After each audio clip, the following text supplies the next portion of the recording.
Na śniadanie uwielbiam kolorowe kanapki albo jajecznicę, ale czasem dla odmiany przygotowuję koktajl bananowy, gęsty, smaczny i pożywny. Jego sekretnym składnikiem jest homogenizowany serek waniliowy, któremu koktajl zawdzięcza udany smak i konsystencję. Zapraszam serdecznie do wypróbowania i zachęcam też do odwiedzin www.pozytywnakuchnia.pl, gdzie znajdziecie więcej przepisów i porady kulinarne.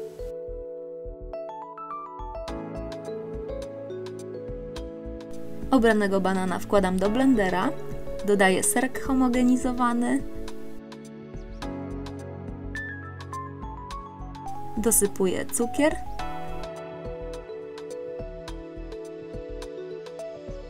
dodaję cynamon i zalewam mlekiem.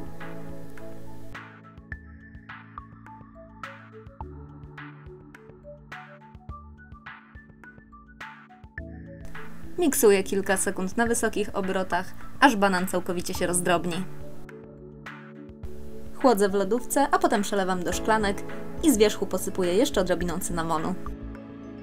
Koktajl bananowy jest jednym z moich ulubionych koktajli. Życzę Wam smacznego!